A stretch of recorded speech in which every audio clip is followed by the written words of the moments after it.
And I realized like a lot of the opportunities that I missed were because I didn't know how to communicate. I didn't really learn how to communicate until I got with my wife, and it took her kind of getting me to understand you do everything's in your head and you assume the other person thinks like you, but they don't. And once I started communicating better, it was like my life opened up.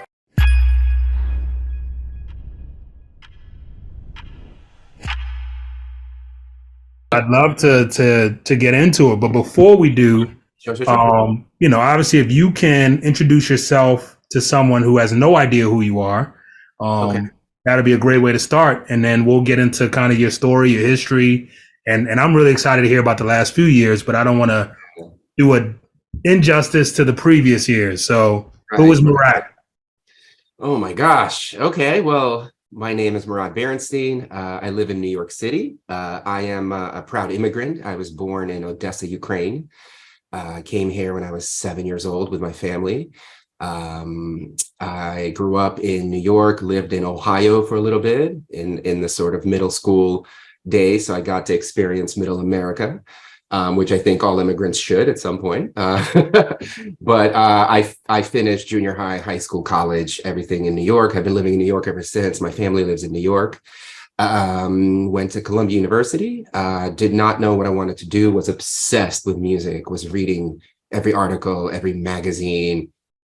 I mean, I consider myself sort of part Gen X, part Gen Y, because I think Gen X is when you grow up watching MTV after school every day, right? And buying physical magazines, right? Because it's pre-internet, it's pre-YouTube, it's pre-blogs. And so I was just obsessed. I loved hip hop. I was obsessed with the moguls, right? The Jays, the Puffies, the guys that started these enterprises and companies and built empires. And so entrepreneurship is something that was always very attractive to me. And I kind of just like in my head married the two. I just felt like music and entrepreneurship just like went together. And so I did not know how to begin a career in music. My whole sort of life, I was guided into the maths and sciences and engineering and computer science and that kind of stuff. I think immigrants of all backgrounds face that. I don't think that was just unique to me. I know you're laughing too, so you relate.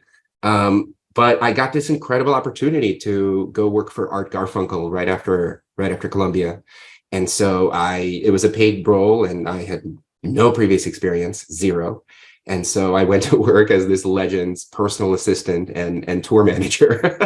And I had no idea what I was doing. And it was incredibly tough, but you learn, you get thrown into the deep end of the pool.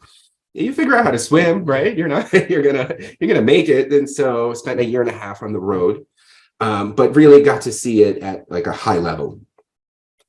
Because of who he is, who he was, right? Because of the kinds of tours we were able to get, the kinds of budgets we had, right? Just to kind of see touring at a high level, I think is really, really cool.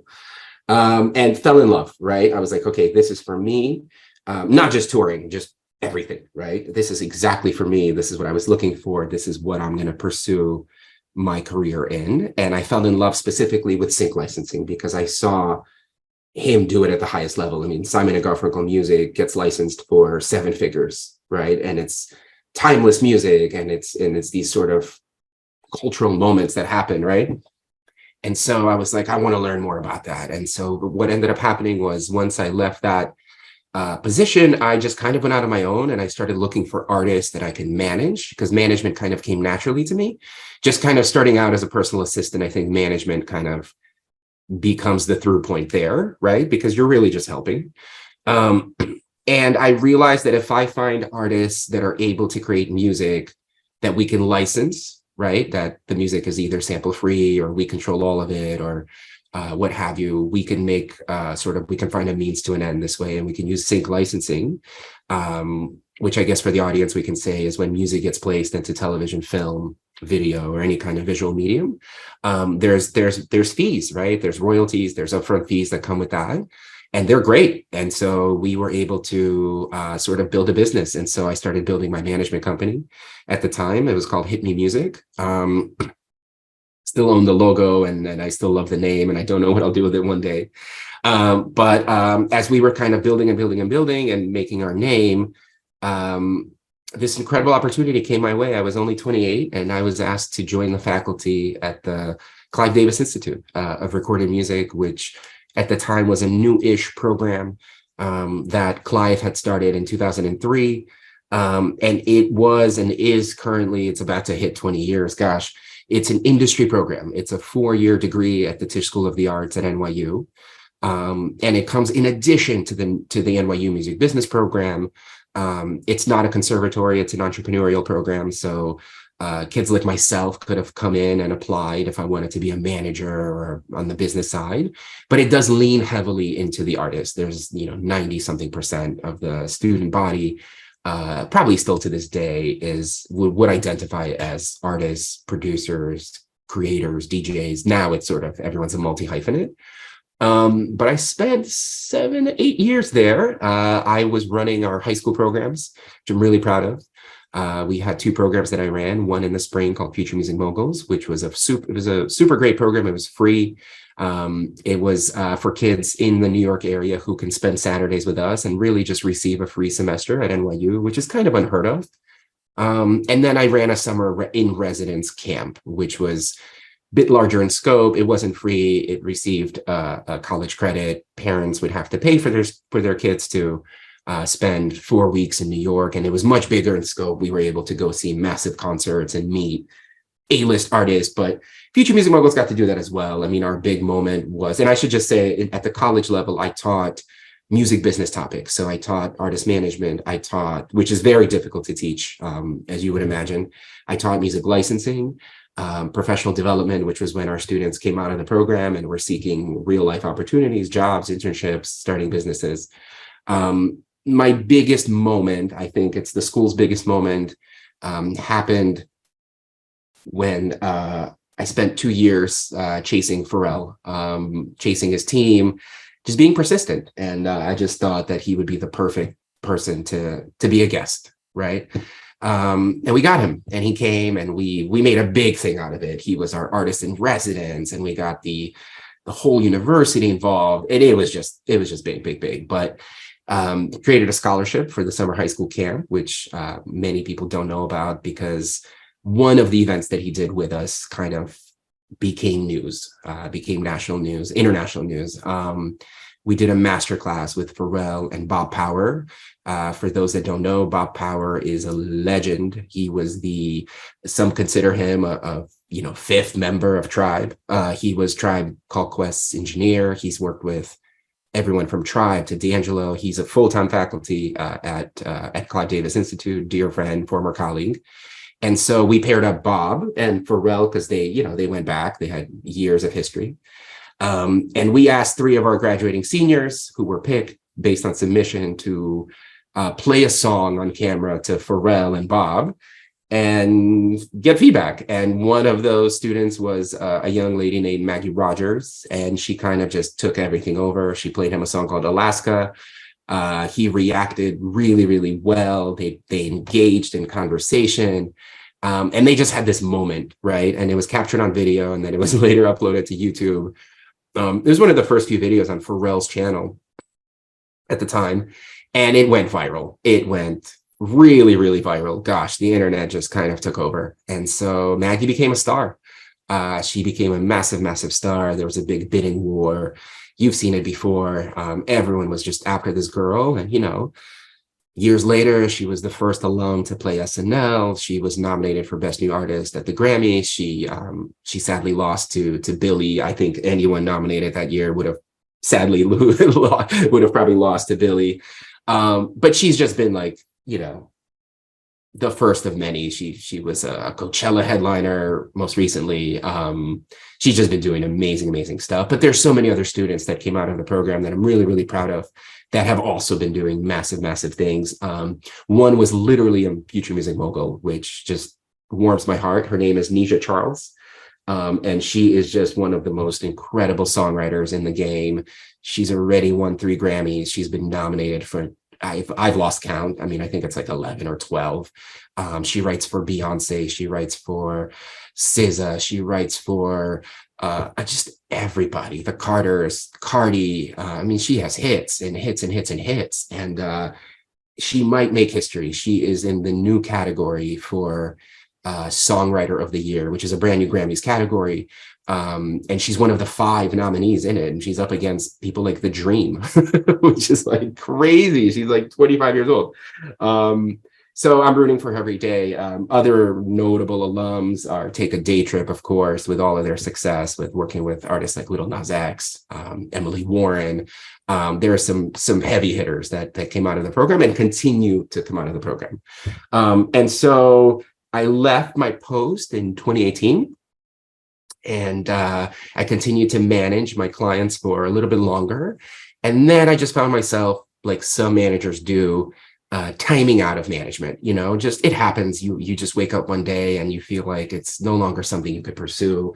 You feel like change is needed. You feel like it's just not happening. It happens in business partnerships. It happens in relationships. It happens in artist and management relationships all the time. And so I stopped managing, and I made my goal to join one of the tech giants.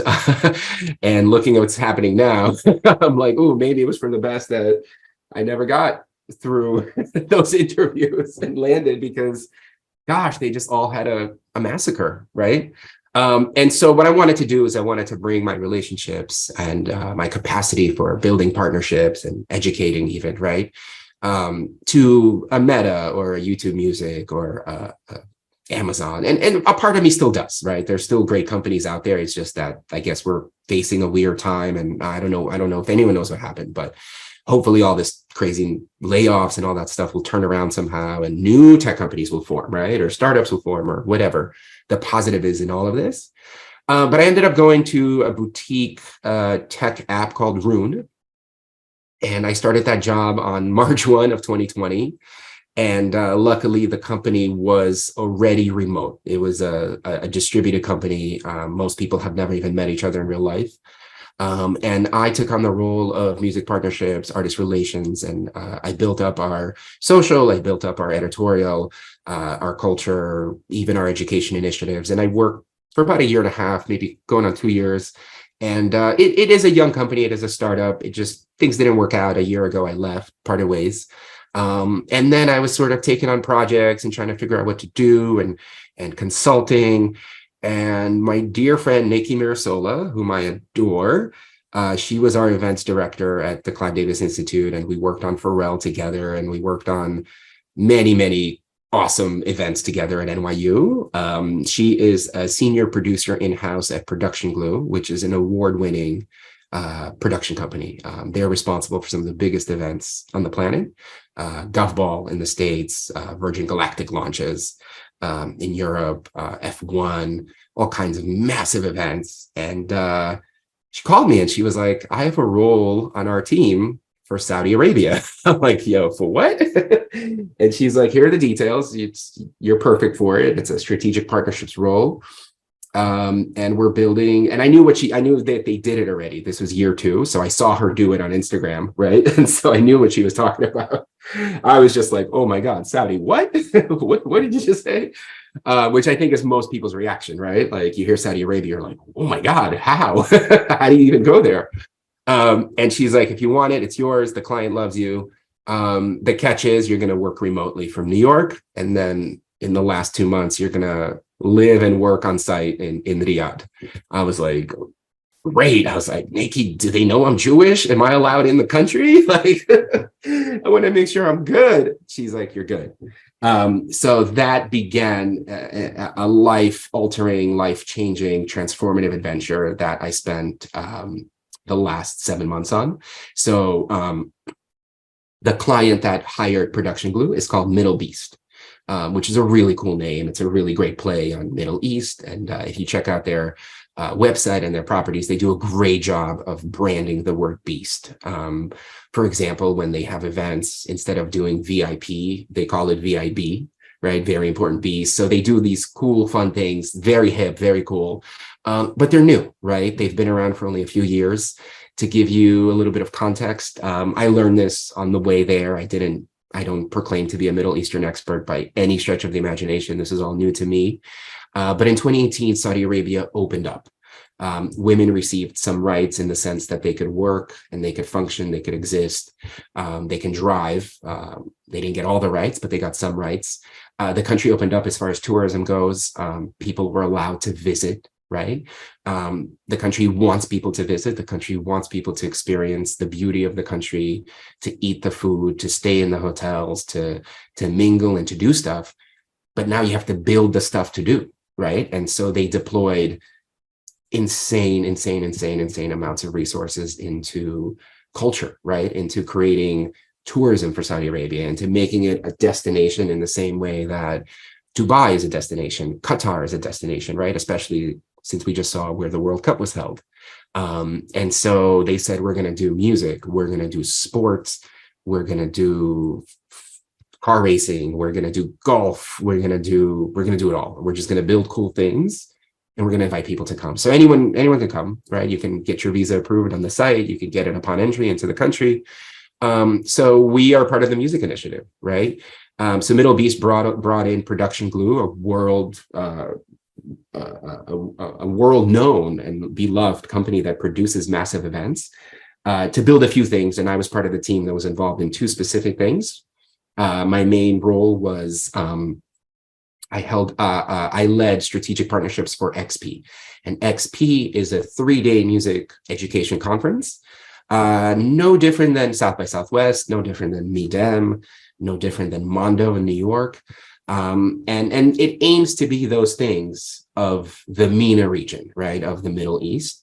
And then my broader team worked on the music festival called Soundstorm, right? And so I wasn't involved directly with Soundstorm, my team was, but I got a chance to go see it immediately after we were done with our conference. And so we went out there for a few days last summer to meet the team. The team was super global, a lot of events people from every part of the corner of the earth, which was really great. It was super international.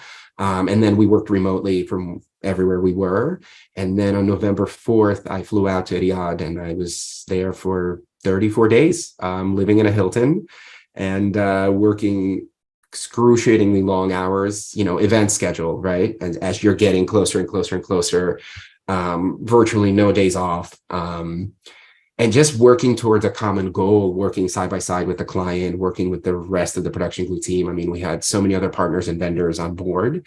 But it was a 3-day conference. It featured 220 plus daytime speakers, which is quite a lot. And we're talking about folks from the States. We're talking about folks from Europe. We're talking about folks from the region. My role was to bring in the music brands, right? Spotify, YouTube Music, Apple Music, Sony Music, Angami, which is the music streaming service of the Middle East, Dolby. And of course, I could not do it. I had to bring Empire in because I believe Empire is one of the most successful and coolest companies in the States. And it was founded and it's run by Middle Eastern immigrants, right? And so to me, culturally, I wanted the Saudis to see people that look like them being successful in the main market, right? And doing it at the highest level. Because when you see someone that looks like you doing it, you tell yourself you can do it as well, right? And so music is new. Music pre-2018, movies, music, culture was quite literally illegal in the Kingdom of Saudi Arabia. To just give you context, we did this in Riyadh. Unfortunately, I didn't get to see anything outside of Riyadh. I would love to see other parts of the country. It's stunning.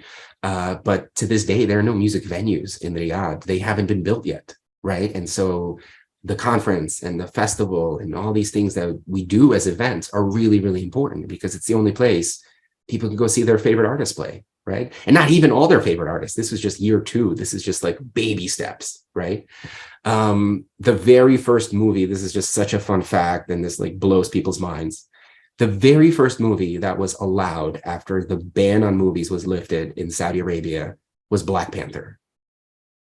And that is amazing, right? Because it's an amazing movie, but that also shows you how recent this change happened because it's a new movie, right?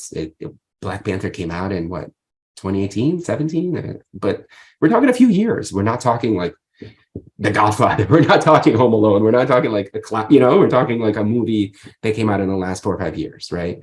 There are movie theaters, so that's there, but music has a long way to go. And so our music education conference was there to sort of fill that void, and the festival was there to fill that void. So we had 220 plus speakers during the daytime. We also had an entire nighttime initiative. We had 5 stages.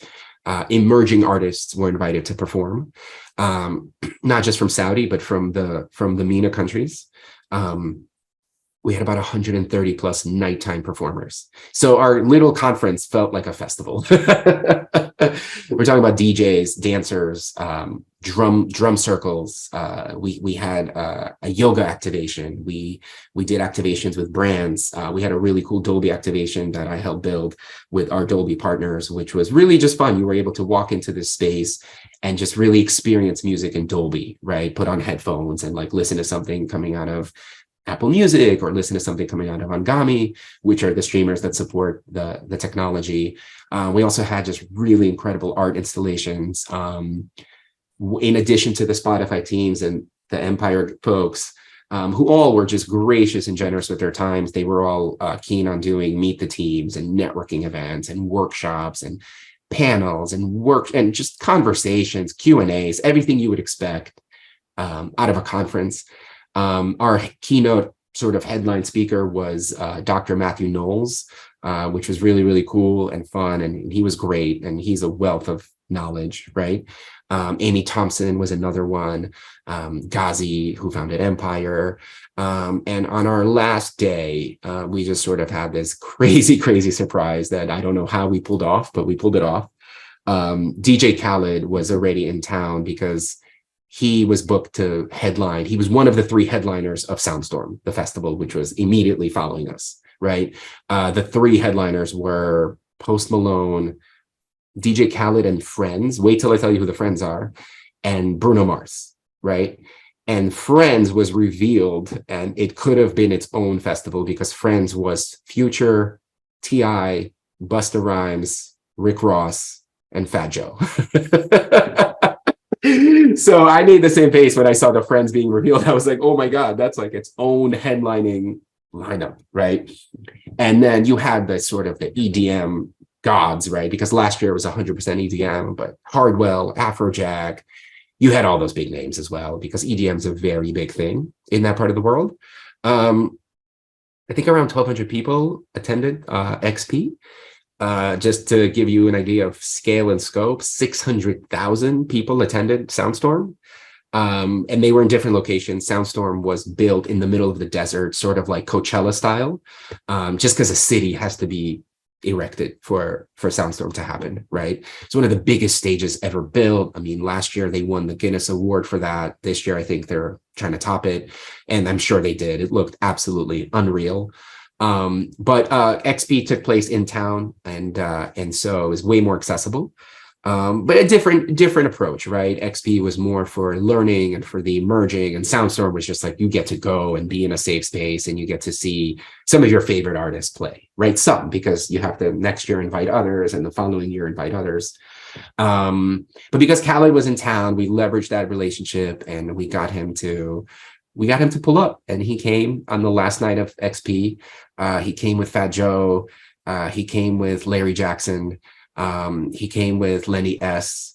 Nelly from Rock Nation, of course. They came in a 13-car motorcade of Phantom Rolls Royces. It's how you move. When you're DJ Khaled, it's how you move when you're in Saudi Arabia. That's just what it's going to be. And so he was great. You know, we put together a panel, him, Joe, Larry. And by the way, I got a chance to chat with Larry a little bit. I think everyone's excited to see what Larry does next. He left Apple this past fall. You know, they gave career advice. They gave networking advice. They bigged them up, right? Khaled, in his wonderful way, is really just beaming positivity. He's really just out there saying, you can do it. And that's what he did. Fat Joe said to them, to the people sitting, to the kids, watching them talk, you know, to kids who had questions. They were like, you guys can do it too, right? It's not God did, because everyone runs around and kind of yells that catchphrase, right? Khaled's album. And he changed it to Saudi did, right? And just to see the impact it had on the conference attendees, to see the impact it had on the kids. I was walking with Larry, just showing him the activations. I was walking around with Lenny, showing him all the cool stuff we built. And kids would come up to them and say, hey, I'm starting a record label. I'm starting a production company. I'm starting a podcast. I'm starting a management firm. And they were just very gracious, right? And here's my email. Send me the deck. Give me a call when you're ready. I'd love to give you feedback, right? And that gave me goosebumps, but it also was answered my question of the why. Like, I knew why I was there. I said yes to an incredible opportunity. Of course, I wanted and needed the job, but it really helped to lock that in after an excruciatingly difficult month and a half of working on this on site. Just to see that, right? Just to know that a lot of this we take for granted, right? We were able to do this every day at NYU. I mean, quite literally, Lenny was a guest of mine in artist management, in the artist management class that I taught. We've had Khaled come to NYU, right? We do Zooms when we can't. We used to do Zooms when we couldn't do, not Zooms, but Skypes. It was kind of pre-Zooms, but like, it was just an everyday occurrence to be able to get these folks to talk to the students at NYU and to see these Q&As and to see these stories evolve into, oh, this person was attending this person's talk and now this person is doing this, right? It's the beginning days of that for Saudi Arabia, right? It's literally year 2 in terms of them doing this. And to see that in its early stages and to see them finally have access, right, was just, I think, really rewarding, right? And really, really important. And then a few days later, going to the festival, just seeing kids sing along to Bruno Mars, right? Seeing people dance to literally secular music, right? Even seeing people hold hands, right? Like, that's not allowed technically in the country, but at the festival, that was a platform for that. That was a safe space, if you will, just to see these little baby steps take place when they couldn't exist previously. And I know, look, we got a lot of no's, right? There was a lot of people we reached out to. And when we said Saudi Arabia, they said, absolutely not, categorically no. And we never pushed back, right? That was our policy. We never played that game of comparing anything or convincing anything or getting into the geopolitical talk. It was just like, cool, if it's a no for you, it's a no for you, no problem. Hopefully that no will change into a yes in the next 5 years. That's the goal, right? Super respect anyone not wanting to go there for whatever reasons. They're super valid, right?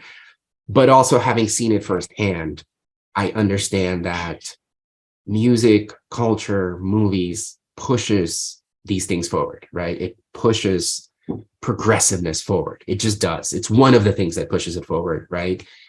And someone has to help to do that. Someone has to help bring that there, right? And so that for me kind of locked it in.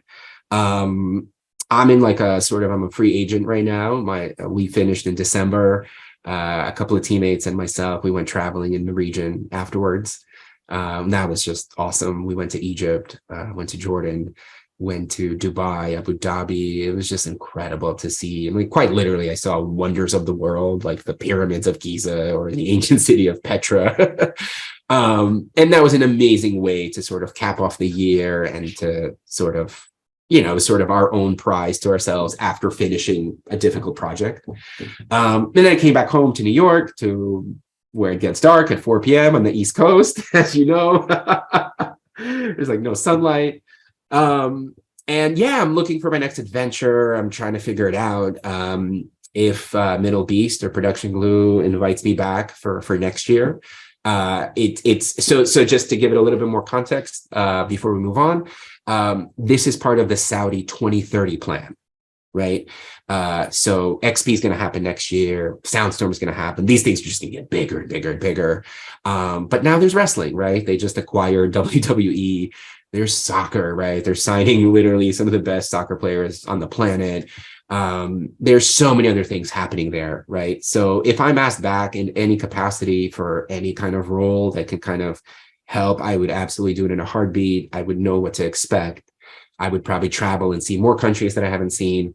But that hasn't happened yet. So I'm sort of in this like kind of interesting place where I just don't know what's going to happen. I know I can't apply to any sort of jobs in big tech because big tech just set itself on fire. But yeah, that's been kind of the story. I think these last 2 months have been like the most, intense, the most interesting. It was just jam packed in a short period of time. But if a year ago we had this conversation and you told me, "Hey, dude, you're gonna end up in Saudi Arabia," I'd be like, "What?"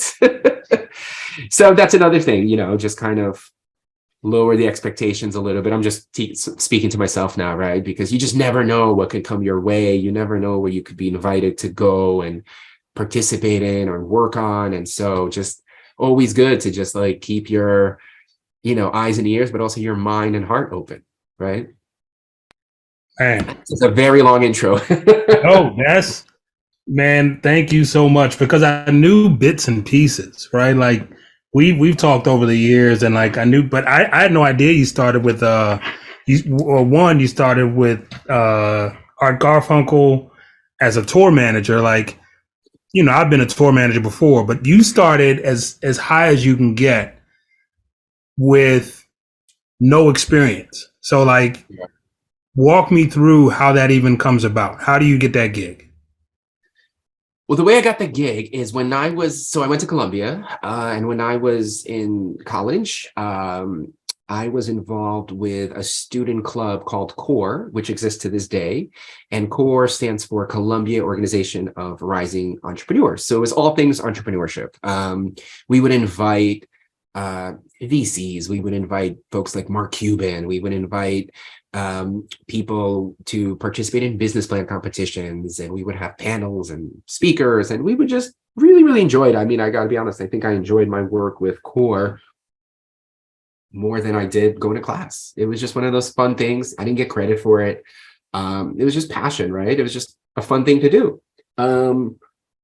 My senior year, they reassigned us to the Career Center from student services or student affairs, which is where most undergrad clubs are.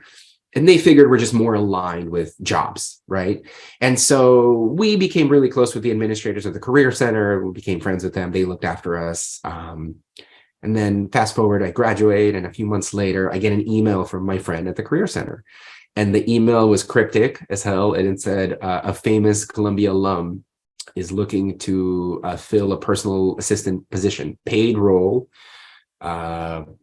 involves travel, involves being around celebrities. It just said, it had all these cool catchphrases, but it didn't say who and didn't say what line of work. So I'm like, I don't know what to do. I'm back home after college. I mean, I'm just trying to figure it out. Do I get an internship? Where do I go? I didn't have you. I didn't have me. I didn't have this. Right. And so I answer the email and I send in whatever resume I had at the time. And it turned out to be Art Garfunkel. He's a famous Columbia alum. And so I got the job, right? Once I found out who was my friend at the Career Center, put me up for it, right? And the reason the Career Center is important is because later I asked Art, I was like, where is the other end of this connection? And he left Columbia. That was his alma mater. And so when the time came to find a new PA, he told his manager at the time, he said, listen, let's get a recent Columbia grad. And so his manager picked up the phone, called the main line at Columbia, and they routed the call to the Career Center, which is where students and recent grads get jobs. And so that connection was made. So my official role, my official title wasn't actually tour manager, right? It was personal assistant. So the first couple of tours I went on, we had a tour manager. So I saw what that person did and I got to learn a little bit. I'll be very respectful about how things went in our camp. For no fault of their own, tour managers just would sometimes get fired. And when that would happen, I was asked to do their job. I wasn't paid additionally to do their job, but I was asked to fill in until another tour manager arrived. And so I just had to just figure it out, right? You saw someone do it and you go, okay, they took care of flights, hotels, and they advanced shows, and they did this and this and third. And you're just, okay, I can do it too, right? Mm-hmm. You have to see it. to believe it, to then know you can do it as well. Absolutely right. So I think, if someone's listening to this or watching this and you're in school and you're trying to figure out, is it worth it? One of the things I talk about often, and you know me well enough to know, like, I'm a big believer in, like, everything happens for a reason. So, when you connect these dots and you're like, all right, so the program I'm in school, the club gets moved. I now build these relationships. But on the other side of that, you get this opportunity. I think it speaks to two things. One, right place, right time. But two, I think a consistent thread in your life and in your career is that, like, you must be doing something right? Like, to get the opportunity to get the PA job with a legend, to get the opportunity to stand up artist relations for a tech company, to get the opportunity to stand up a festival, a South by Southwest style festival in a region that doesn't really know what that is yet and is still figuring it out, doing it remotely and then cramming it in real time. I think that speaks to something must have been there in you well before that. I mean, the reason I've reached out to you every time I start a new project, even if it's just to tap in and get your opinion, right? Like, you have something about you that just screams like dependability, gets his shit done, will knows how to act in the moment, right? Like, to be in the room with Pharrell, to be in the room with Lenny S, to be in the room with royalty, to be like with legends. It takes a certain level of not fanning out. And, internally you're losing your mind. I still lose my mind every time I meet the people I grew up listening to or watching or following. But Sure. on the outside, you got to play it cool and be like, oh, yeah, no, I know what I'm doing, but you don't know what you're doing and you're figuring it out in real time. So, what do you think you have? What are the traits or attributes that you have that allow for continued success in the roles you've had? I think some of them, and I do appreciate the kind words, I think some of them you've mentioned: dependability, getting things done when you say you're going to do them, right? I think patience. I think patience is important. I think communication. I think communication is probably the main one. I think you learn this as an artist manager. You learn this as a PA. You definitely learn this as a tour manager, for sure. Communication is so important. It's the most important piece of the whole puzzle, right? And I've always believed in, and maybe it's my own OCD or anxiety or whatever those internal drivers are, but I've always believed in over communicating, right? When it's something really, really important, double check, right? Double confirm, triple check, make sure, just do it. It's like, get to that borderline of like being annoying. Try not to step over the line.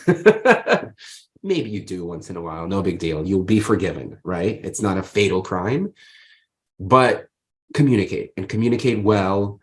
And now especially, right? Like, a lot of these experiences that I've told you about, this was pre-smartphone, right? Some of these things were everyone has on email, now there's no excuse, right? Now we have these super computers in our pockets and in front of us on our desks. And everyone's reachable, right? We have 15 million ways of communicating. We have DMs, we have texts, we have email, we have a million apps, right? Communication is the most important component, I believe, in our line of work, and the determination of that work ending up in success. So I've always preached that. If you know something's going to happen at a certain time on a certain day, and just communicate that, right? Communicate that to your team, communicate that to the partner that you're meeting with or engaging with, right? So I think communication is absolute key.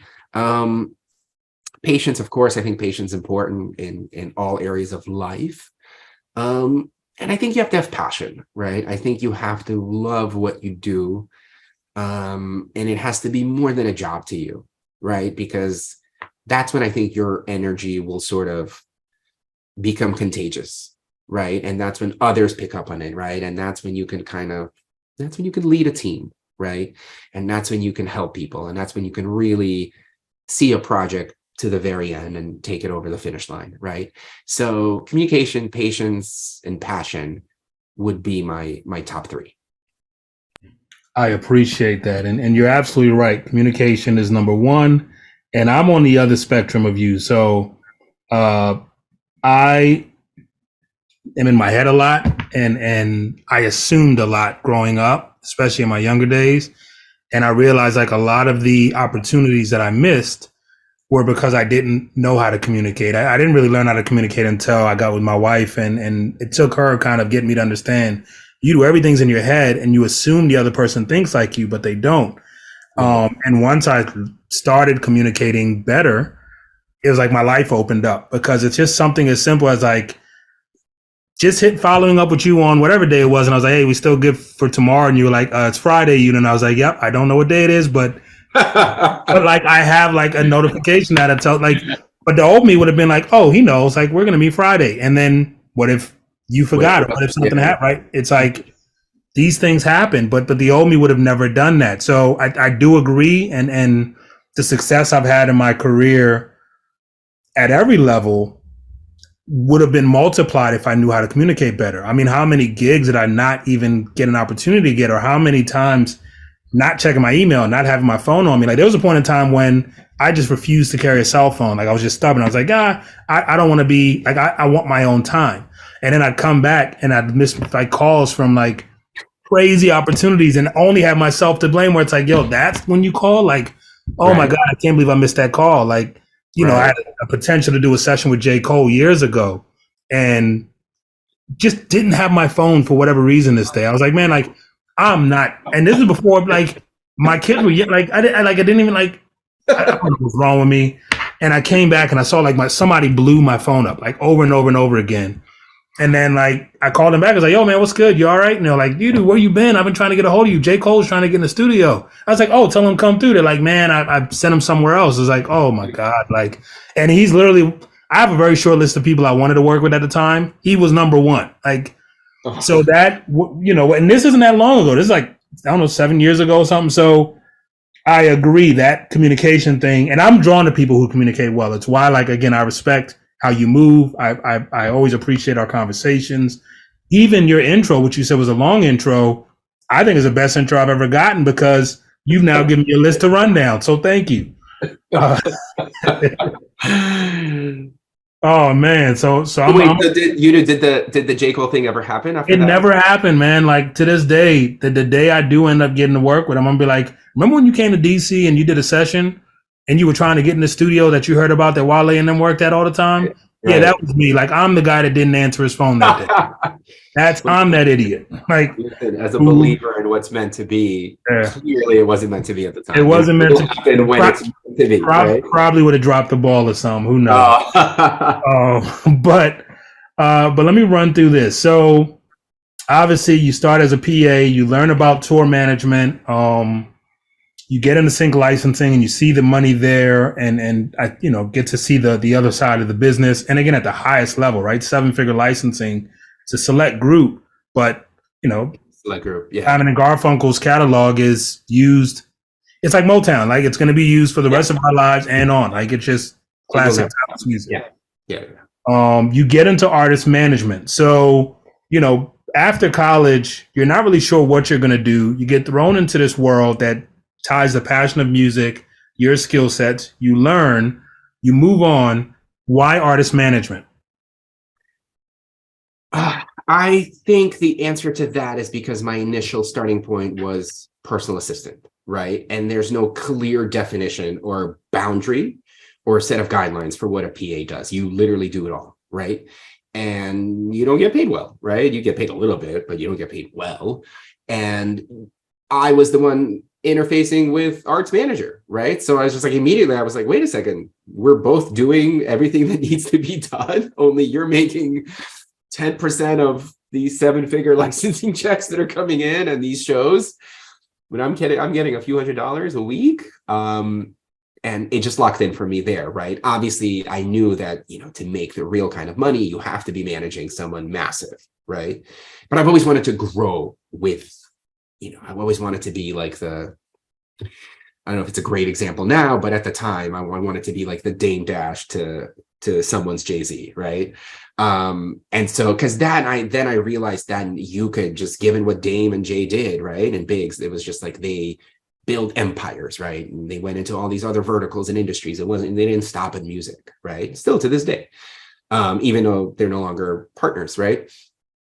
to me, I saw the clear line from PA to manager, right? And then I was like, well, look, if I know how to be a PA, and I don't mind the things that come with it, some people mind, then I can be a manager, right? And what better way than to find a young artist who's, I was young at the time too, and to find someone whom I believed in so much that I was like, look, we can invest time and a little bit of money and equity in this together and grow and build a brand and build a business, build an audience, build an empire. So that was my reasoning at the time. Don't know if I would do it again. I don't think I would manage again. One day I'm going to have kids, and if I'm lucky to be a Matthew Knowles and have a Beyonce and a Solange, and then I have to manage them, then. But I've seen it all as a manager, and you'll appreciate this as a parent. It's quite literally being a parent, right? You're raising someone. And so to me, it makes the most sense to just do that, right? Like if your kids are super talented and they want to be in show business, then you're their manager, you're their tanager. I love it. No, that makes sense. And so I love that transition, right? Like, and I've actually never given that advice before, but I think I'll start, which is for someone who wants to be an artist manager. Obviously, you can learn by like getting with one of your homeboys or homegirls and just starting. But I do love the idea of going the PA role and kind of learning, because you got to shadow his manager, right? You got to see how they interacted and what he did. And like you said, you stepped up as a tour manager, but I'm sure you were sharing responsibilities with his actual manager and like even had someone to ask questions when you didn't know what you were doing. So I do love the idea of like, if you want to be a real artist manager one day, if you can commit to the grueling grind and low or no pay of a PA and crazy travel hours and basically watching someone else be the star while you're like tattling along, and then you're dealing with the brunt of when they're upset or when they're not in a good mood and you're the first point of contact. But you also get exposed to so many great things. I know a lot. I mean, when I say a lot, the artists that I know that are at a higher level are almost always looking for PAs, it feels like. I get those texts all the time from folks who are like, we need someone to help out. Do you have anybody? We're looking for somebody straight out of college. So that's a common thing.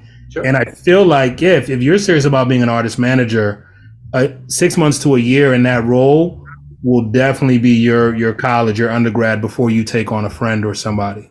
I mean, think about it. If we can use the military as an analogy, if there was sort of like a school for managers, that being a PA should be your boot camp, right? It should be like where you learn push-ups and you learn, chain of command and things like that, right? I don't know if that could ever exist. It's such a crazy business. We never tend to want to get organized so that it could exist.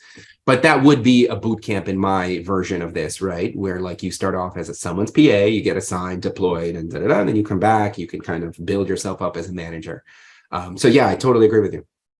I agree. And same with boot camp, I think that's where you'd lose a lot of people, because you would lose a lot of people as well. Yes. PA and management, right? Like I tried my hand at management early on and I knew it wasn't for me, because I think a lot of the traits you have to have, I just don't have. And I also, it's like you said, it's like you're raising someone, but it was also for me, like, even if I did everything right, you're still depending on the other person to do their part.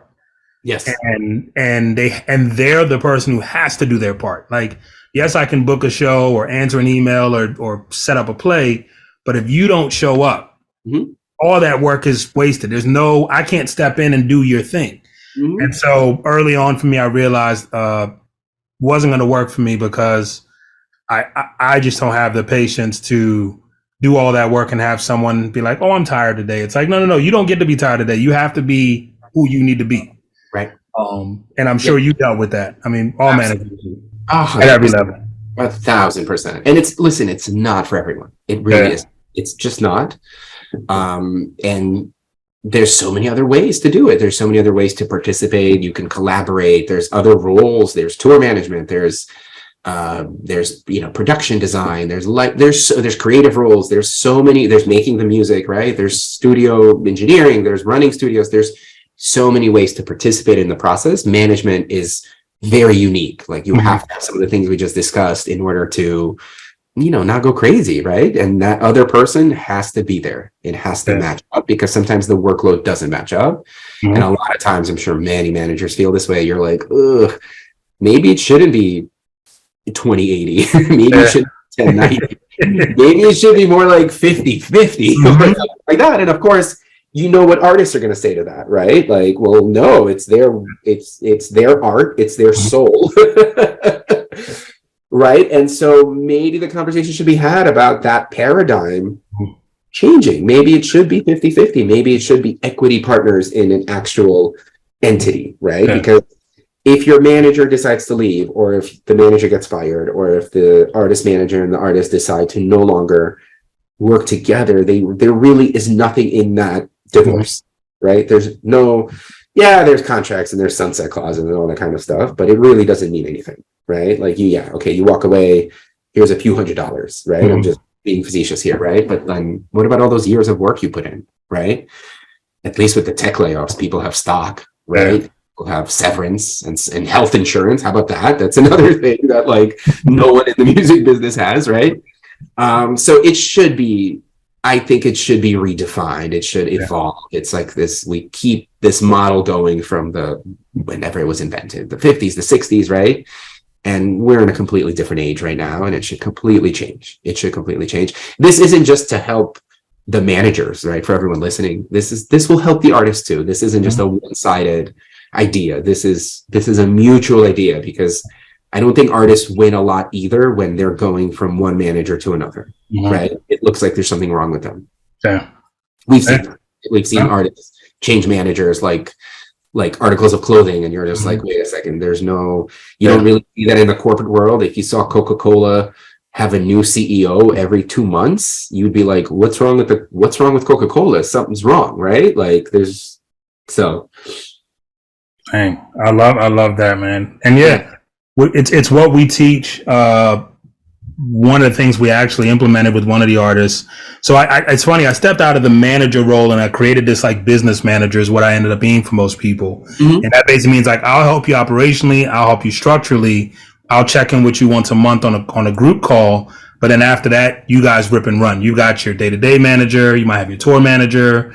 But I'll be a business manager where like, I'll just make sure the business is straight. But one of the things that I did enact for the managers who were coming in and working on these projects with our artists was give those managers points in the projects that they're a part of. So I'd rather a manager get 5% of the publishing for the project that they put out with you, because like you said, even if in 6 months it doesn't work out and they leave, for the rest of their life, they should get something from the work that they put in. And again, at the level we were at with the artists they were like, oh yeah, of course, let's do it. But I do love the idea of one of these songs takes off at any moment in our lifetime and that manager gets paid. It's not like looking at the TV and seeing your song in a major sync and you're like, man, I was a part of that. It's like, no, I know because I'm going to get a check. I got a check for the upfront and I'm gonna get a check on the back end. Right. So that's something that, we put our courses together with 24/7. And in one of our courses that's rolling out, I actually have that like the new manager structure, which just kind of gives like different definitions, different terms, different approaches, because it definitely should be treated more like a business today and not, like you said, whatever existed 70 years ago versus what can exist today with tech, with transparency, with the tools we have, and with the speed at which we're putting content out. There's no reason why it can't be fair. And to your point, if someone has equity in your situation, they work different. If I don't have equity and I feel like I'm one bad argument away from losing everything, managers constantly are looking at like other opportunities and looking at outs. If I'm invested in what I'm building, I'm going to work through it, right? That's the difference between being married and dating. It does change things. When people say, what's the difference? When you're dating, you can always look on the other side and say, well, if this doesn't work, I can go here. When you're married, there's a vested interest that it still may not work out, but you're going to go through everything before it doesn't work out.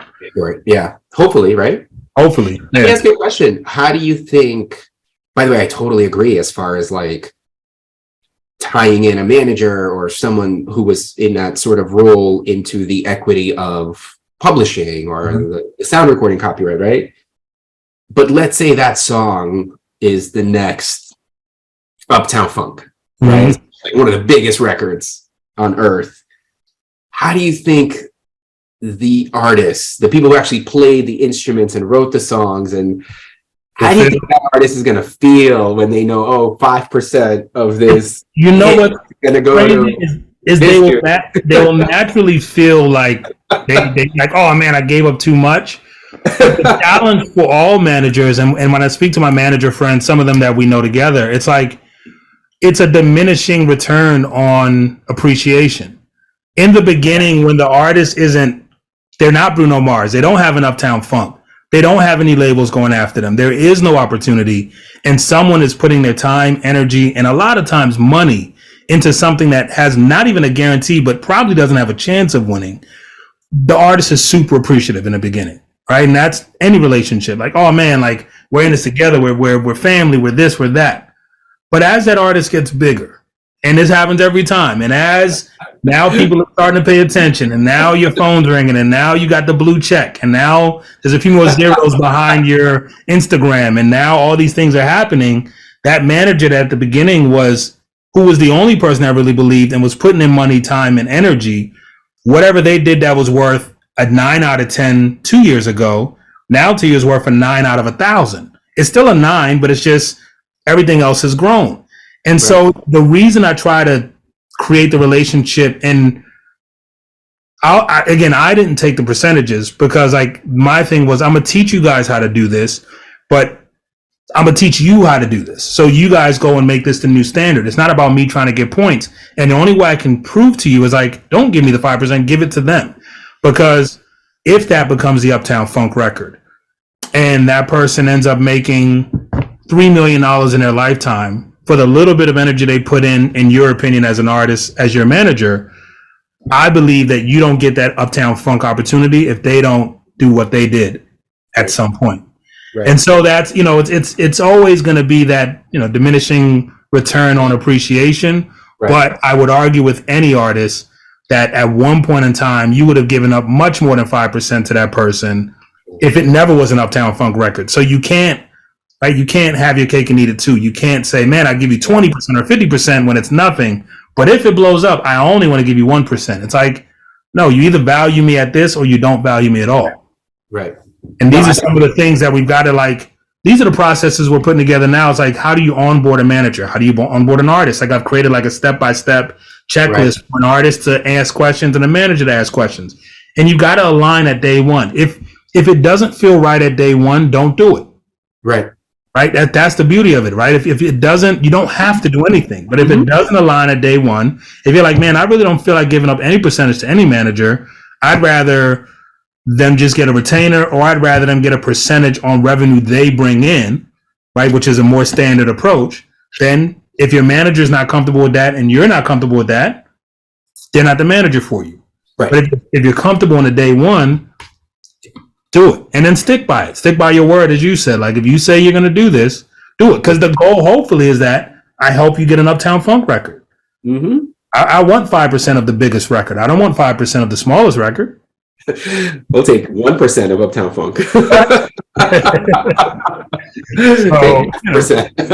But I think that the industry is definitely changing. The tech and the technology that's out there is going to help with that change. And I just think that this generation that's coming up only knows the new.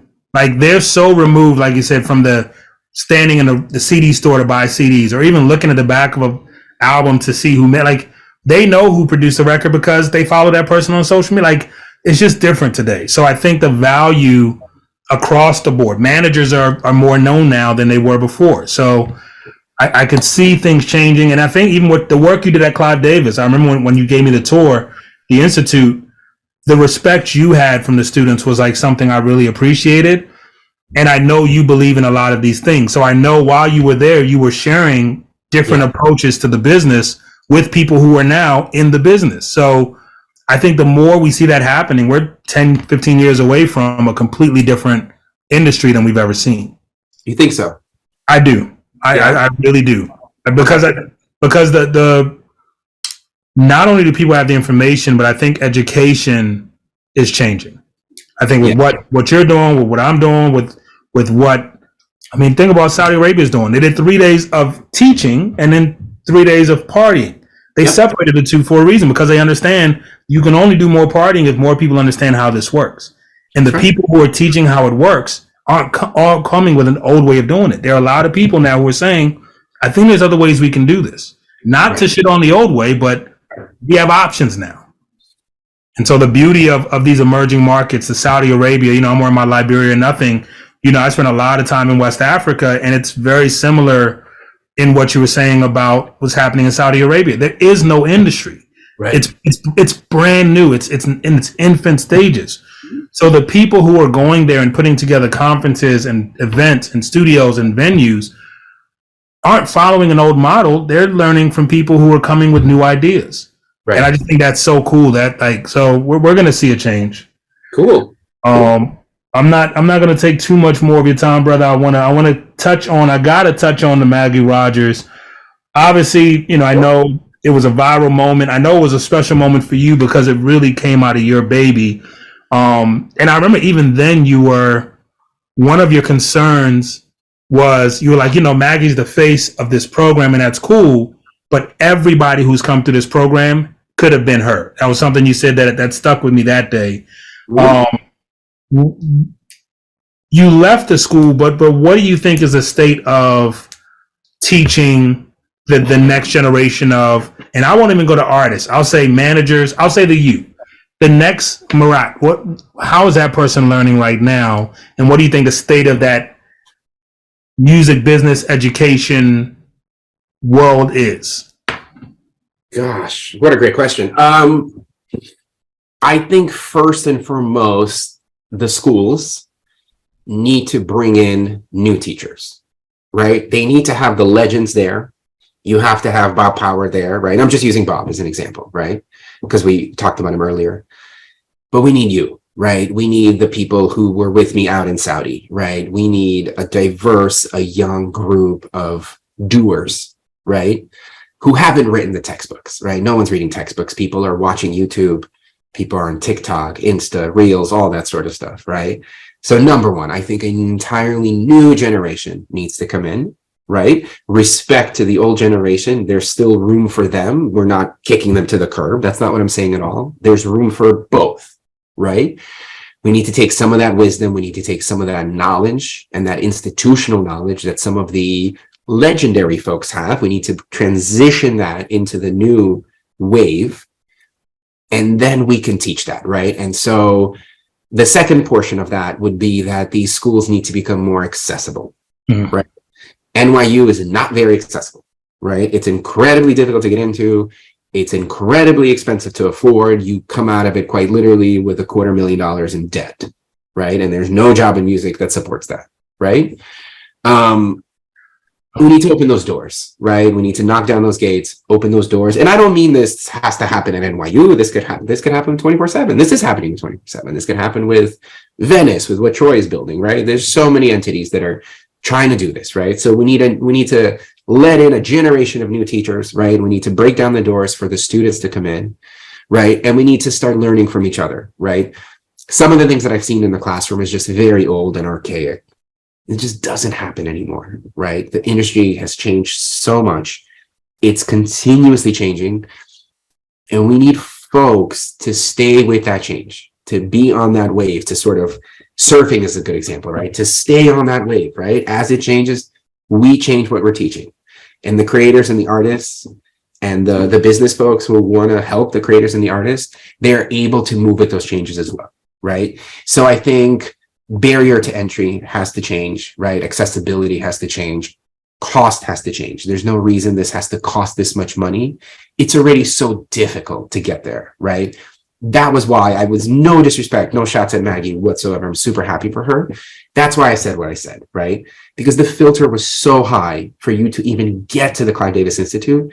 And I knew that because I was sort of a few years ahead of it. I looked after our high school programs, and those were the precursors. Those were the talent pipelines, right? Some of the best students that went into the program came out of those high school programs. And some of the best students in those high school programs couldn't go into the program. They couldn't go because their grades weren't great, right? That's another thing. It's sort of this creativity side is matched up with a school education system that is totally out of date. Let's not even begin on that subject, right? That's a whole other clusterfuck, right?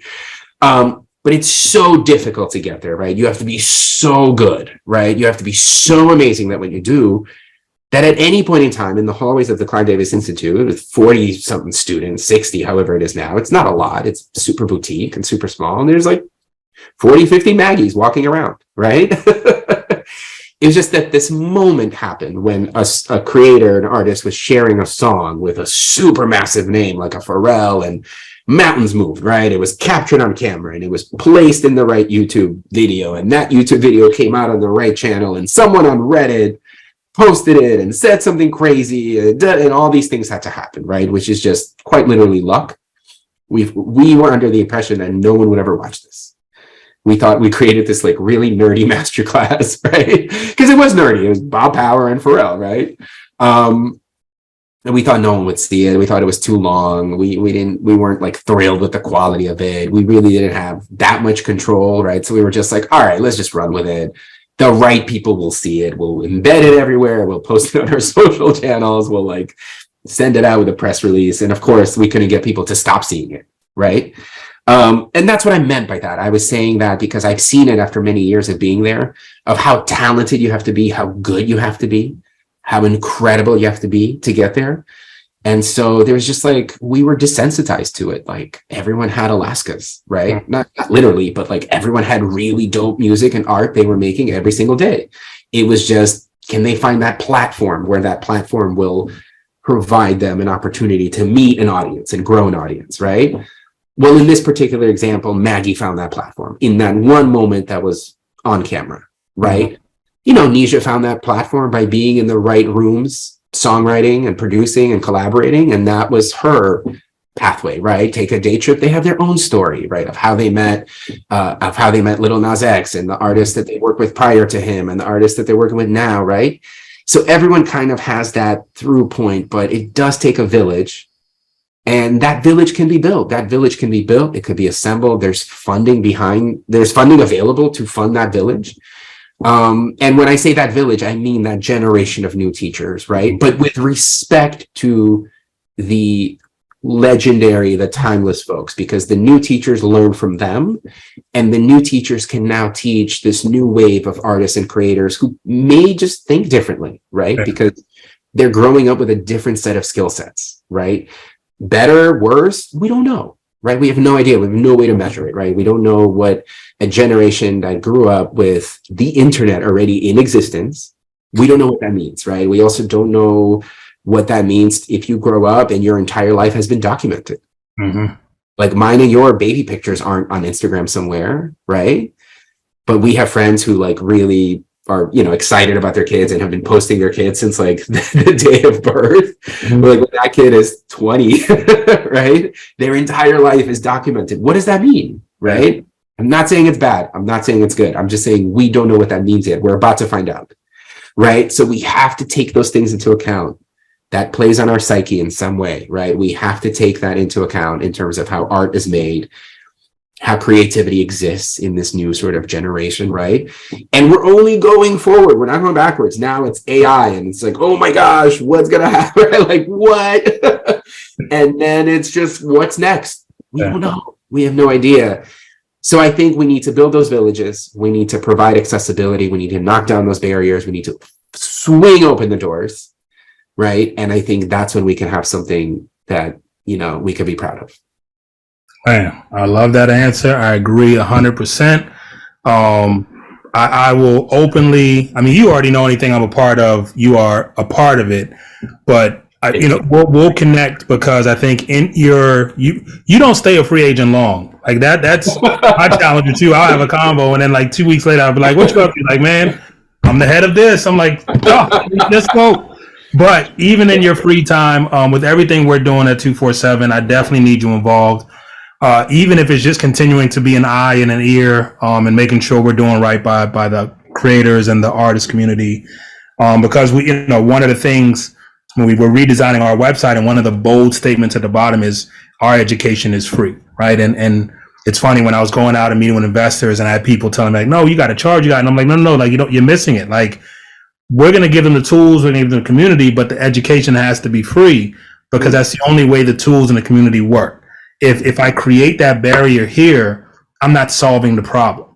And so, my goal personally is to build a library of resources and content and education, master classes and webinars and podcasts that people learn from. And you have to always do it because, like you said, things are constantly changing. So this is going to be great. And there's some evergreen stuff in this convo. But in 3 years, something we said won't make sense. And we'll hopefully have another convo then. And someone will be like, oh, man, in part 1, he said this, but part 2, he said that. Like, that's what we have to do. And so you're a part of it. I think you're in one of our decks even already. So thank you. Well, I love everything you just said, except for the 3-year part, because I hope we don't have to wait that long to. We won't. I can't believe it's been since 2018. That's wild. But to be fair, we all lost 2.5 years of our life, which is crazy. That said, man, I'm not going to take any more of your time. The last question that I ask everybody is, you could give a piece of advice to, and I'll go to just graduated Marat. If you could go back or just write a note that someone could hand to that person. And so knowing that that's who you're writing a note for, but there are 1 million more used now and 1 million more to come. Yeah. What advice would you give to recently graduated Marat, who's now facing this new world and entering the business? Oh my gosh. Of course, the most difficult question of all time. I don't know. I think maybe I'll go with be a good person, be a kind person, be a person of your word, and follow your heart, and everything will work out. Maybe worry less. And I know that's an impossible thing, right? Like, you're telling yourself that in the past. Meanwhile, you're like super worried about like what's going to happen tomorrow. But maybe I would say to my younger self, everything will work out. I would agree. So I don't know how deep that was for you. No, that was perfect. I would agree. If I were there and I could nudge, I'd be like, yo, trust me, I've seen it. It works out for you. Like, don't worry. Like, because it's, like you said, a year ago, if I were to say, dude, you about to be in Saudi Arabia putting together a crazy festival and traveling the Middle East and seeing things that 99% of the world will never see, you'd be like, Yudu, what are you talking about? But if I also went back to 17-year-old you and said, yo, you're going to go on the road with Art Garfunkel and like meet legends and venue owners and managers and be in the rooms with people, or you're going to work with Clive Davis and his daughter and like build like work for NYU, like one of the biggest schools in the world. Like, think of your life and all the things you've done, and think of the moments before where you were like, yo, what's even right now in this convo, you said, I don't know what's next. But I know you. I know that I'm going to hit you in the next 2 months and be like, hey, bro, can you get on the call? I want to run something past me. You'll be like, man, I'm in Australia helping Kylie Minogue do this. It's like, whatever you're going to do next. So I'm building a conference in Iran. And one day that should happen, right? Like, it should happen. I definitely am going to need your help because West Africa definitely needs this. Yes. The talent and, music is a part of the fabric, the fiber of the people in Africa in general, but West Africa where I go. And for these countries that are developing, it's like I'm trying to get the leaders there to see like this dot of like, and then I hope I'm gonna send this video to a few people to say, look what he said that Saudi Arabia did. Like, if you just put your resources into the culture, everything follows culture. And America has proven that. Like, America built its entire country off of culture, and we're a world leader for that reason. So I'm definitely going to call on you for that. But well before then, we'll do some stuff for 247. You always know I'm in your corner. Anything you ever do, I'm a full supporter. I will get my visa and I will be there next year because I'm claiming it for you. You will be head of something in Saudi Arabia later this year. And I will be right there with you partying and teaching, or I'll be your PA. Whatever you need me to do, let me learn. That sounds good. And thank you so much. Same to you. I've always been a huge supporter of everything you've done, and any way I can help or contribute, I'm a phone call, I'm a text message away. You know that. Brother Marat, I appreciate it. And thank you so much for this. For sure. Thank you, my brother. Appreciate you, man. All right, yo. All right. Be well. Talk soon. Yes, sir.